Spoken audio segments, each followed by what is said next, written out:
د الله په نوم چې ډېر زیات مهربان پوره رحم لرونکی دی.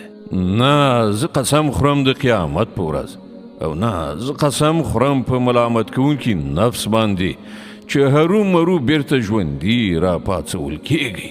آیا انسان دا انګیرلی ده چې موږ به د هغه هډوکي بیا راټول نشو کړای؟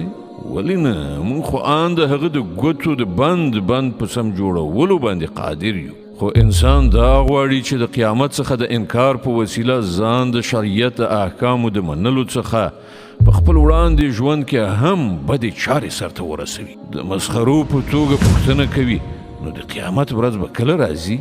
بیا کله چې سترګې ټیغې وخیږي او سپوږمۍ بې نوره شي او لمر او سپوږمۍ یو ځای کړی شي، په هغه وخت کې به همدغه انسان ووایي چیرته وتښتم؟ هېڅکله نه، هلته به د پناه کوم ځای نه وي. په هغه ورځ به یوازې ستا د پروردګار په وړاندې تمېدل وي. په هغه ورځ به انسان ته د هغه ټول مخکې وروسته کړي عملونه وروښودل شي، بلکې انسان په خپل ځان ښه پیژني اگر که هر څومره عذرونه وړاندې کړي.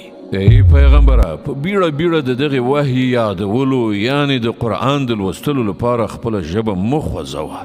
بېشکه د هغه در باندې زده کول او در باندې لوستل زموږ په ذمه دي. نو کله چې موږ دا لولو په هغه وخت کې ته د دې قرائت په غور سره اوره، بیا د ده په مطلب باندې پوهول هم همدا زموږ په ذمه دي. هېڅکله داسې نه چې تاسې فکر کوئ. اصلي خبره دا ده چې تاسې په بیړه ترلاسه کیدونکي شي یعنی دنیا سره مینه لرئ او آخرت پرېږدئ. په هغه ورځ به ځینې مخونه خوشحاله ښېرازه وي، د خپل پروردګار لوري ته به کتونکي وي، او ځینې مخونه به بدرنګه وي او انګیري به چې له هغو سره ملا ماتونکی چلند کیدونکی دی. هېڅکله داسې نه چې دوی ګمان کوي. کله چې سا مرۍ ته ورسیږي او وویل شي چې شته دی څوک دم چوف کوونکی، او انسان به وانګیري چې دا له دنیا نه د بیلتانه وخت دی او یوه پونډۍ په بلې پونډۍ پورې ونښلي، هغه ورځ به وي ستا د پروردګار لوري ته ورګرځېدل.